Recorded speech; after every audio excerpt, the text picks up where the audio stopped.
Hello and welcome to this video. Now, this will be the Sentinel leveling guide. Now, the Sentinel we only just picked this weapon up. We were using something pretty much from the campaign. As like some of the other gear, we've just picked it up.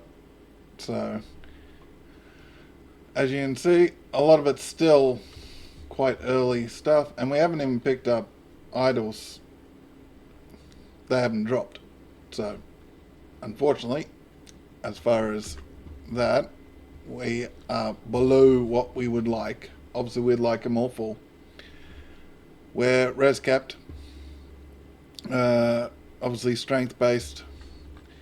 The skills and stuff we're using is Rive, the Forge Strike, Javelin, and Lunge. I haven't added the last one because you literally can go with whatever you want.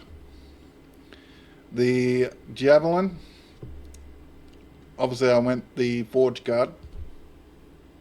The Javelin is very strong and it helps with keeping things at distance, or you can drop it on top of the enemy if you want. Now, this is the pastry at the moment. The vitality, obviously, fairly important early on. The fire and void res. End of Act 1, Act 2 is very, very helpful. Some armor and less damage taken, and then some mana gained and health gained. Whenever we directly use Rive, Vengeance, Smite, or Multi-Strike. The Forge Guard looks like this. I'll get into it a bit more as we go. This is for elemental resistance. It's a very handy thing to have. You can pump all the points, so you got 8 out of 8, and then take them off as you get better gear if you wanted to. That is one way you could go. The Void Knight, more resistances. Again, you could pump them all into there if you wanted to, and then back off as you get more res capped. The increased melee damage, we can take all 10 points in that won't matter. The area with melee skills is the bonus at 5, obviously.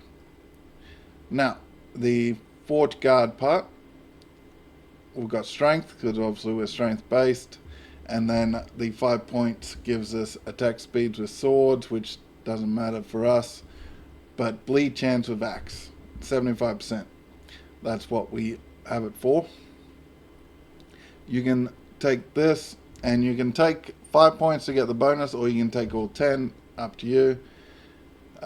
Into the crit chance with two-handeds, and then with 5 points you get crit multi with per 2 strength with two-handers 1%. So the fact that we're strength based, obviously we're going to have a lot of strength. Up here, health. Stun avoidance is nice, but the health is really the key point to that, as well as this. We got increased stun chance, which helps survivability because they can't attack if they're stunned, but health is the key attribute that we're looking at right there. Throwing, because we're using the javelin. If we come down here, increase throw into this one up here you can take. I wouldn't recommend, because javelin can get quite expensive. So if you've got a lot of regen, then you can take that, but I wouldn't recommend taking that. Taking this for the attack damage and stun chance. Over to, you could take this as well, armor shred. Armor shred just increases your damage pretty much. 1 point into here to unlock this into the throw attack crit strike chance. Need 4 points to come over here into crit multi.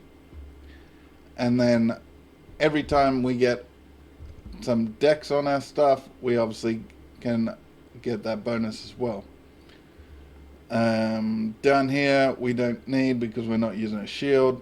You can come down here to melee, into melee crit, into melee multi. So you're building, pretty much you're building up your crit chance and your crit multi at the moment. Once you reach sort of baseline, you just damage. Or you can go the more res and all that if you're struggling with that. Hammer throw is a very early skill. Excuse me, can you not? Okay, hammer throw. Projectile speed is quite important because we want it to go out and come back as quick as possible.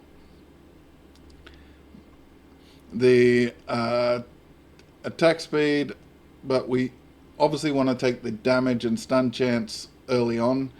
Stun is even more powerful early on because we obviously have less stuff on us to protect us. So that increased stun chance is actually quite powerful early on. Then we can come into this, but it doesn't pierce anymore. So I wouldn't recommend it because early on, a lot of the enemies come at you more or less single file, and you can just throw a hammer and go bang, bang, bang, bang, bang, like 5 of them in a row. And I would recommend you do that. You could get the chance to gain health into this one, or you could come down to the zeal. Pretty much whatever you go, obviously the damage and the speed in which they go out and come back is what you're after. So you can pick whatever you want, but I recommend all 5 points into here. Some attack speed and stuff, and if you're still using it past that, anything that makes it go out and come back quicker or does more damage on the enemy. The other thing, Vengeance, don't spec it, in my opinion. Rive or Reeve, however you want to say it, is what I would recommend you put on as your first skill once you unlock it. Obviously, if you're using hammers, keep hammers. You could put Rive in a second spot if you wanted to, because eventually it's all going to be 20, but run hammers, and then if you want to swap from hammers, go to Rive, and then once we unlock javelins, we start using javelins. Not necessarily speccing into javelins, but we're using javelins because they're like an upgraded hammer. Rebuke, very powerful early. It falls off the higher content you get into. Act 3, Act 4, it starts falling off a bit. The benefit of using it is diminished by the fact that you're usually, if you're going through at a decent pace, you're below the level of monsters to the point where their damage is more than this can actually help you. The regen, obviously nice. You're regenning whilst you're doing it. Mana regen, only if you're real bad with mana. So using this just to regen mana, you can always do that. Hit damage and area. Area is quite important for this because not everything wants to attack you from right in front of you. So this is really important for the enemies that are like archers that are just outside the base area. And then duration, because if you don't know, the way it builds up, they damage you, you do damage back to them by a percentage of the damage that they are doing to you. So the longer you can hold the rebuke, the more damage that gets put out. And it's very powerful early to take the 2 in here, and then the area and the hit damage, and then you'll pretty much just clear all the trash that's around you. You can go into the flame spread and flame chance if you still got it. This will probably be your second skill. Hammers will probably be your first. Once you start like getting Reeve and all that, that's when we're dropping this, and you can keep it until you get Javelin, because you might as well keep it because you got nothing else to switch to, unless you want to switch to hammers as your second empower skill thing. But yeah, once we get like javelins and all that, we spec out of this and go into other things. The cooldown is not that big a deal unless you're using it all the time, and if you're using it all the time, you shouldn't really be using it because you're up against things that are doing too much damage. So you need to fix things other ways. Void and all that, I wouldn't really worry about that. You can take the extra like minus elemental damage and stuff. But that's how I would use the rebuke. It's very powerful early, but just keep in mind that it does fall off.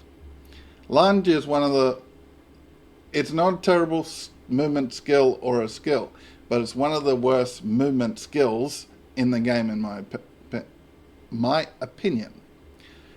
It's not terrible. We are spec'd into it because we can get some stuff from it, but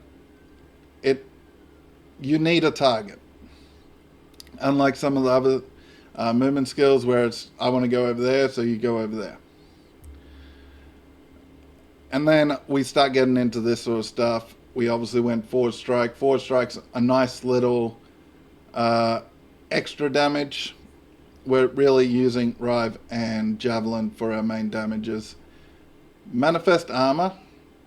I would recommend you use this like a golem.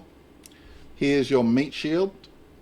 Whilst doing some damage early, he is pretty much a meat shield once you get to a certain point and the content's a little bit above you, but you're still able to do it. You just need more time. This guy keeps things out there while you recover, and then if he dies, you just respawn him. But yeah, treat him like a meat shield. He is very useful, but that's what we did with the leveling, and that's why I would recommend you do using him, because it's a whole different kind of build if you want to build around the minion based sort of forge guard. So we'll get into the skills we're actually using. The first second strike, so it's pretty much a base attack speed. We come down here and we actually get rid of the third strike. The third strike you don't have to get rid of, because there is like third strike damage into kill threshold and all that. So if you wanted to, you don't have to take this. You don't have to take this one either, because obviously it's getting rid of that one. You can go like this way through here, up to here into the kill threshold if you wanted to. I chose not to, but it is not better going this way versus that way. It is just preference, because kill threshold's kill threshold. 15% kill threshold is quite nice, but you got to get through your 3 strikes and all that, so the attack speed becomes more important. Third strike area, if you're going to go over here, you probably go into here, into the bleed, and lacerate on hit. Obviously damage with dexterity with a sword we don't have because we got an axe. I was about to move my mouse to actually point to it. The void damage per vitality is just a nice little extra damage. The damage per point with the effect is tripled if you're using Echo. So if you're a Void Knight sort of build, using some of the Void Knight skills start coming into it over here. The forged weapons that we create with it, I don't recommend taking this, but it's a damage increase. I prefer the forged weapons personally. Pretty much just fire, ignite, all that, and leech. But if you're going to go anywhere, the crit into the crit chance, that's third strike, so it never matters. But here would get you your 20 points. The forged strike, we obviously have damage, area, and we have an anvil. Its attack speed's lower, but we do more damage. You can go into the fire damage, and obviously that's got to do with that. The stun chance into damage over time, that's more if you go on Void Knight. This is probably where I would recommend you go. Your grand reward when Forged Strike summons a forged weapon. The ward is just very powerful. I wouldn't recommend that because it just costs more for no cooldown, and you can get the cooldown pretty low anyway. Crit chance, crit multi. So you go this way. I wouldn't convert it in spear or a sword. So here is where I'd suggest you go for the point, plus obviously more damage, more area, depending on how you want to play the skill. The javelins. Now early on, before we get, where is it? This node, where it drops down from the air, it shoots out a target and goes through like a hammer throw. So we want damage because we want to damage as much as possible going through those guys before we come up here and take it. And then we also want less mana cost before we go over here as well. And the max hit damage, max bonus damage, you can see there. Then you have the crit multi, damage, the pierce, pretty sure, like it doesn't say it doesn't pierce enemies, either node, but we're raining down from the sky. I think it's like sort of understandable you don't pierce enemies, so using something that per pierced enemy wouldn't actually give you a buff, but the damage on the crit would. You can change it into lightning if you want to go that way. Over here, I wouldn't recommend this one, but if you're casting smite and everything, you can then tap into the smite skill tree and do more damage. And ignite up here, a bit of damage, bleed, slow. If you want, the 4 points into bleed and slow chance wouldn't be terrible. And then another point into the damage over time would be one way to go, or the crit based and hit damage. The lunge. Now, this is pretty much the important note. The damage and area. Then we go extended area with spear, crit with spear, javelin after lunging with spear. Because we do javelin, all the buffs from javelin are being used right here. That's not a terrible node, but it's one of those where it's not a huge benefit. It's if you want to do melee damage along path, really, you put 2 points into it. just go over here. Path width. If you're coming over here, I'd recommend you do as much as you can up here. What's that? 8, 9, 10. Yeah, you pretty much get all your points taking this road right here. All those points. Wouldn't recommend the haste. Wouldn't really. No. No, I can't say I would recommend going any other way. Just personally, how I treat lunge, I personally would go here. And then your last skill, totally up to you. You can go to the Manifest Armor and just have a meat shield and buff him up a bit. You can use your helmet, gloves, body armor, all that. I'm not a big smite guy, but smite can be powerful. Once you get Smelter's Wrath, you can spec that in, but it really is just whatever you want. And we'll try to find some Echo. And we'll try and do the Echo and show everything. Okay, so we'll try to just see some enemies so you can see the jet. Here we go. Get out of all that. We can.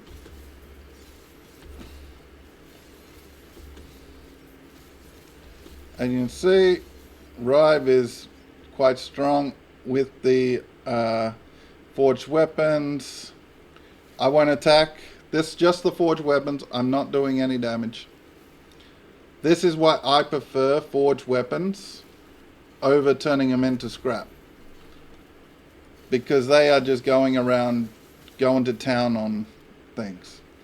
And the big hammer, it's just extra damage. But yeah, one of the best things and funnest things of playing this is the forged weapons. And as you can see, my mana's not terrible because we've got we've focused on all that to make it not terrible. I'll show. As you can see, we'll try to get over here. Lunge, I can't do over here. Excuse me, I'm trying to show things. But yeah, the big power is your Reeve and your forged weapons. Your forged weapons might as well be... they're at least a 2-3 times damage boost having your forged weapons out. They're virtually having like 2-3 extra people. It's a tomb enhanced one. That's why you're doing a big chunk of damage to me. Okay. As you can see, running through, they're really, it's probably as close to just go punch them in the face type as you can get. And we are level 52 in a level 58 area. You can do the monoliths with the change at level 62. I would recommend you get to level 35 first. The extra 4 levels means that having that level 35 skill doesn't become mandatory, but you need that extra little damage boost that pretty much all classes get. As you can see, we're pretty much cleared everything. I won't even bother doing the rest of that. I'll take on a champion just to show champion. But as you can see, because our movement skill is enemy based, we need movement speed on our gear to actually make us move faster. Here we go. It is one of the worst champions I could have got.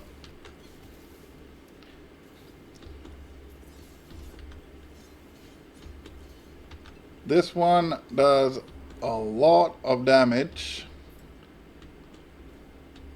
if it's empowered by the thing.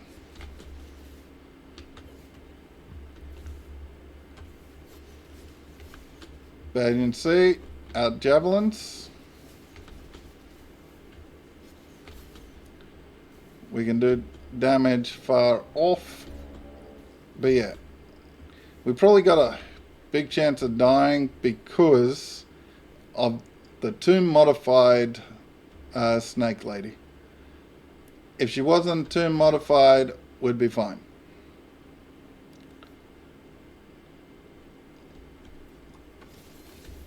We'll try to get some